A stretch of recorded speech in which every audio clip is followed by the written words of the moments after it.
Сәлем, менің парақшама қош келдің. Мен сізге қазір практикум жайлы толық ақпарат беремін. 7 күндік онлайн практикум 19-ы басталады. Және де менен үлкен жеңілдік, бастапқы тіркелген 20 адам ғана жеңілдікпен біздің практикумға қатысатын болады.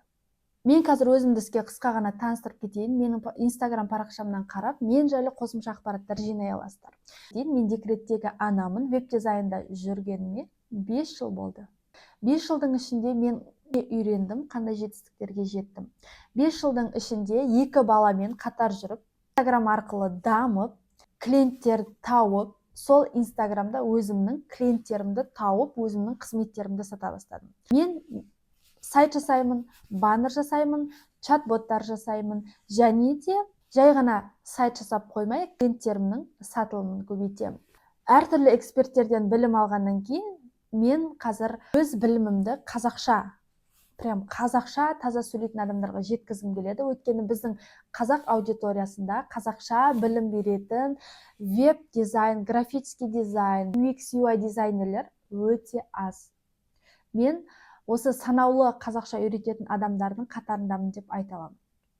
Осы 5 жылдың ішінде мен неше түрлі эксперттерден білім алдым. Қуаныш Шоңбайдан, Гүлбану Азиповадан, және де Мадина Салықтан и Нұрекең бар. Нұрекең маған Google сайт SEO продвижение мен Google сайтты жасауды үйреткен. Ал шетелге келетін болсақ, ол шетелден алған білімім өте көп, және нейросеттер, біздің искусственный интеллекттер, соның бәрін мен шетелдік эксперттерден білім алдым. Және де менің парақшамда мен ғана емес, менің нейросеттерім сөйлеген Reels видеолар бар. Егер ажырата алсаңыздар, видеоларды ақтарып, қарап көріңіздер. Қайсысы шынайы мен, қайсысы менің искусственный интеллектпен жасалған эксперт Айгерім екенін содан іздеп көрсеңіздер болады. Бұл 5 жылдың ішінде мен ай сайын 2-3 миллион табысқа жеткеннен бөлек, 30 минуттың ішінде 15 мың теңге табатын баннер жасаудың жеңіл жолдарын жинастырып қойдым. Мысалы, оны мен 30 минутта 15 мың теңге табудың техникасы деп атаймын. Неге?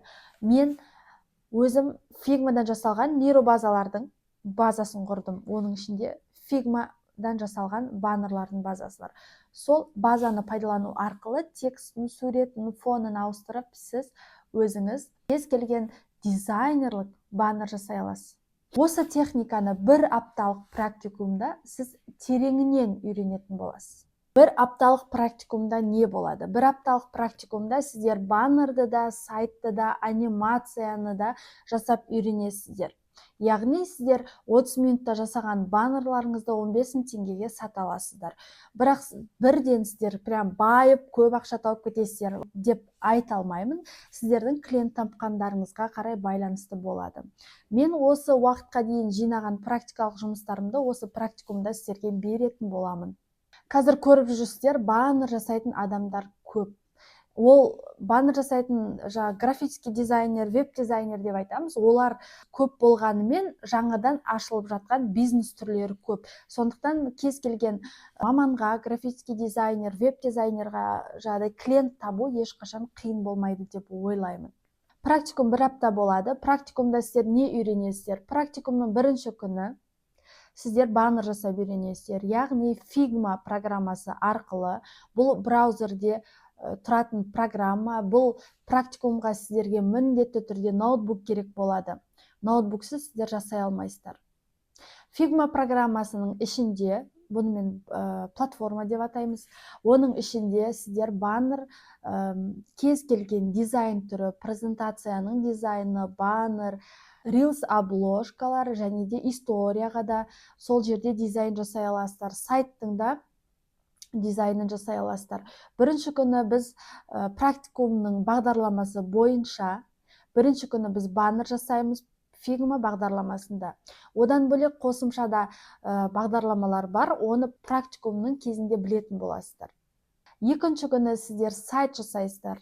Сайттың дизайн жасайсыздар және верстка деп айтамыз, оны Tilda платформасында жасаймыз. Үшінші күні Figma'да және Tilda'да анимация жасауды көрсетемін. Баннер мен сайттың анимациясын жасау. Бұл бізде 3 күндік бағдарлама. Осы жасаған жұмыстарыңызға тағы да бір күннен практикалық жұмысқа уақыт беремін. Сондықтан сіздерде бір аптаның ішінде практикалық жұмысты жасап та теориясын тыңдап та үйренесіздер.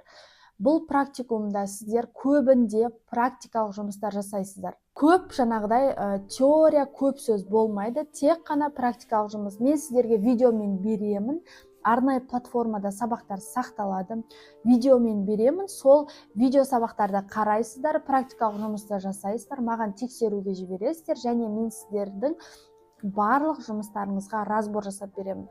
Сол арқылы қатемен жұмыс жасап, сіздер қайтадан маған тексеруге жібересіздер. Солай сіздердің аптаның соңына дейін бүкіл баннерді да, сайтты да жасап үйрене алатындарыңызға кепіл нәрсе осы менің кері байланысым. Анимацияға дейін дайын шаблондармен де баннер жасауды, дайын шаблондармен сайт жасауды, бәрін осы бір апталық практикумда үйрене аласың. Тағы да айта кететін нәрсе, бонус ретінде мен сіздерге 7 бонус беремін деп айтып жатырмын. 7 бонустың ішіне не кіреді? Ең бірінші нейробазамен баннер жасау, видео креативтер жасау және анимация қосу. Сайтқа да нейробазамен сайт жасау, оған жаңағыдай неше түрлі картинкаларды генерировать етеміз, соны да қалай генерировать етеміз. Сол сіздерге нейросеттен бонус. Және де чат GPT, миджорниларға разбор жасап, оны да өзімізге пайдаланатын боламыз. Екінші бонус ретінде сіздерге берілетін нәрсе Инстаграмды жүргізу. Мен ешқандай Reels Maker, SMM маманы емеспін. Мен өзім осы Инстаграм жүргізудегі қандай фишкаларды пайдаланамын, қалай видеоларымды түсіремін, қалай сценарий жазамын, қалай контент план құрамын, қалай мен Инстаграмыма визуал деп айтамыз ғой, визуалды қалай жасаймын, соны мен сіздерге көрсетемін. Өзімнің жасап жатқан нәрсемді. Сол нәрселерді сіздер бірде-бір қайталап өздеріңізге клиент жинай аласыздар. Үшінші сіздерге беретін бонусым клиент табудың жолдары. Мен сіздерге клиент табудың жолдарын беремін. Сол арқылы өздеріңіз клиент іздейсіздер. Қазіргі өзіңіздің нишаңыз болса да, графический веб-дизайнер болғыңыз келсе де, менің берген бонусымды кез келген сфераға пайдалана аласыз. Және де жаңағы екінші бонус, контент бонусты да клиент табудың жолдарында сіздер өздеріңіздің нишаларыңызға пайдалана аласыздар. Міндетті түрде графический дизайнер, веб-дизайнер болу шарты емес. Одан кейін төртінші бонус бізде чат-бот деп айтамыз. Сіздерге тегін инстаграмдарыңызға, ватсаптарыңызға, телеграмдарыңызға қойып қоятын тегін чат-боттар бар. Сол чат-боттарды көрсетемін. Оны да өздеріңіздің нишаларыңызға пайдалануға сіздерге үлкен мүмкіндік. Бесінші бонус сіздерге берілетін нейробаза, ол менің жасаған, менің жинаған, бүкіл оқыған курстарымнан жиналған баннерлардың жиынтығы, оның ішінде 200-300 шақты баннерлар жиынтығы бар. Соны сіздерге бонус ретінде беремін. Оны алып, тек қана текстін, суретін, артқы фонын ауыстырып, өздеріңіз пайдалана бересіздер. Алтыншы бонус бізде таргет рекламасы деп айтамын. Ол таргет рекламасы арқылы сіздер баннер жасаған кезде таргет рекламасы қалай жүреді? Бұл бонусты мен таргет емес, негізі реклама жүргізетін бонус деп айтамын. Бұл жерде Facebook'тың ішінде бірнеше жағдай, ADS менеджер деген таргет жіберетін, Meta Suite деген, налогты азырақ төлеуге болатын осындай реклама жіберудегі внутренний ішкі программалар бар. Сол программалар арқылы реклама жіберулеріңізге болады өздеріңізге, және де реклама жұмыс жасайды. Соны сіздерге көрсетемін. Ол бонус арқылы сіздер өздеріңізге таргет реклама, Meta Suite арқылы да продвижение жасасаңыздар болады. Клиенттерге жұмыс жасасаңыздар да болады. Бірақ мен таргетолог емеспін, реклама жіберу саласында мен ол білікті маман емеспін. Сондықтан мен сіздерге маркетолог емеспін. Сондықтан мен сіздерге просто өзім қалай жасаймын, өзім қалай реклама жүргіземін, соны көрсетемін, соны үйретемін. Және бұл жерде неге таргет рекламасын мен бонус ретінде қосып жатырмын. Баннер жасаған кезде ол баннер өте ма, өтпей ма? Сіздің баннеріңізден қате кетіп тұр ма? Немесе таргет рекламасының аудитория таңдағаннан настройкасынан қате кетіп тұр ма? Соны сіздер білу үшін таргет рекламасының қалай жұмыс жасайтынын түсіну керексіздер. Сондықтан бұл сіздерге бонус сабақ ретінде берілді. Және бізде ең соңғы бонус сабақ. Көбінде жаңағыдай кім сабақты соңына дейін жақсы оқиды, кім сабақты уақытында тапсырмаларды тапсырады, сол кісілерге 7 бізде қазақтың киелі саны болғандықтан, сол 7-ші бонусты тек қана жақсы оқыған 2 адам алады. Оның бірінші адамына мен келесі курсыма тегін білім алуына мүмкіндік беремін. Екінші адамға менімен бір таңғы ас, сосын бір айға инстаграмын менімен бірге план құрып, контент план жасап, менімен бірге бір ай клиент тауып, дамытуына мүмкіндік беретін осындай 2 бонус. Бұл біздегі 7-ші бонус. Бұны тек қана білім алып, до конца мен дұрыс жасап, менен жақсы баға алып, үлкен нәтижелер көрсеткен кісілер ғана алады. Практикум жайлы жалпы ақпарат осындай. Әлде де тереңірек білгіңіз келсе, маған дайректке жазыңыздар. Менің инстаграм парақшамда рилстарды жақсылап қарасаңыздар, 2 баламен қалай үлгеремін, оларды ше тренировкаға, бассейнге тасимын, күніне 2 рет свежий тамақ істеймін, инстаграмды қарасаңыздар байқайсыздар. Соның бәріне мен қалай үлгеремін. Үйде көмекшілерім бар, робот пылесостарым бар, 1 емес, 2.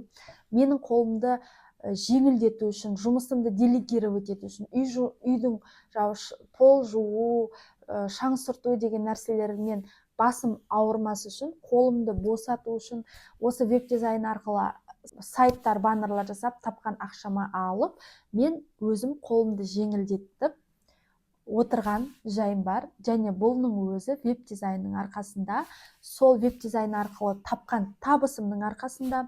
Өйткені күнде плитканың қасында тұрып, жаңағы шашым оң болып, бүйтіп шаршап, терлеп, тепшіп, үй жинап, қайта-қайта сөйтіп жүргім келмейді. Сондықтан делегировать етіп жатырмын. Сізде осындай мен сияқты өзіңіздің үйдегі қызметіңізді делегировать еткіңіз келсе, балаларға көбірек уақыт бөлгіңіз келсе, мен сияқты балалармен асықпай отырып, кітап оқып, ойын ойнап, прогулкаға шығып, жай далаға кофе ішкіңіз келсе, менің осы практикумыма міндетті түрде қатысыңыз. Бұл сіздің практикумды оқып алғаннан кейін көп болса, сіздің күнделікті 1 сағат, 2 сағат қана уақытыңызды алады. Басқа уақытта өзіңіздің қалаған ісіңізді жасайтын сізге уақыт ауысады. Сол уақытта үй жинап та, бала қырып та, өзіңізге қарап та, спаға барып та, салонға барып та, демалып та үлгересіз. Бұл сізге тек қана практикум основной табыс болуы да мүмкін, қосымша табыс болуы да мүмкін, жұмысыңыздан кейін, немесе сабақтан кейін, немесе жай ғана бос уақытыңызда бір нәрсемен айналысу үшін пайдалансаңыз болады. Бұл сіздің жай үйде отырғанда емес, өзіңіздің бір іспен айналысып, жай айналысып қана емес, осы іс арқылы табыс алып келуге көмектесетін саланың бірі. Веб-дизайн кез келген бизнесқа керек. Баннер керек па? Керек. Таргет керек па? Ол бизнеске керек. Және де инстаграмдағы обложкалар, рилс обложкалар, контент, визуалдар керек па? Керек. Яғни кез келген магазинге, кез келген бизнес түріне, кез келген нәрсеге керек. Тем более қазір біз қайда барамыз? Искусственный интеллекттермен ертең солармен тең жұмыс істеп үйренуіміз керек. Олар дамып жатқан кезде біз бірге дамып, солардың көмегін пайдаланып, үйреніп үлгеруіміз керек. Сол кезде сіз кез келген бизнеске, кез келген адамға өзіңіздің қызметіңізді сата алатын, және де постоянно трендте болатын маман боласыз. Илон Маск мысалы космосқа ұшып жатыр уже. Ойлаңызшы, космосқа жай ұшып жатқан жоқ, адамдарды сол жаққа тұруға ұшырайын деп жатыр. Осының арқасында пайда болған искусственный интеллекттерді пайдаланып, сіз өмір бойы ешқандай модадан, заман талабынан қалмайтын маман иесі боласыз. Веб-сайтты, мысалы, нейросеттер уже жасап жатыр, веб-дизайнерлер, сайтологтар керек емес деген сөз Енді бұл жерде айтқаным не уместно, бірақ далбаса сөз деп айтам, өйткені олардың жаны жоқ, тірі адамдар емес. Мен осы практикумда нейросетті бізді жұмысымызды жоқ қылып жібереді емес, ол нейросет біздің берген тапсырманы нейросет командаға алып жұмыс жасайды. Біз оларды жұмсап үйренуіміз керек. Мен практикумда соны сіздерге көрсететін боламын. Нейросетті пайдаланып, біз қалай оны біз үшін жұмыс істете аламыз. Сондықтан баннерді да, сайтты да өзіміз жасап та, нейросеттің көмегімен жасап та бірге үйренеміз. Сізді бір апталық практикумда күтемін. Қосымша сұрақтарыңыз болса, дайректке қысылмай жаза беріңіз. Менің WhatsApp-ыма жазсаңыз да болады. Мен өзім жеке сізге жауап беремін. Кездескенше.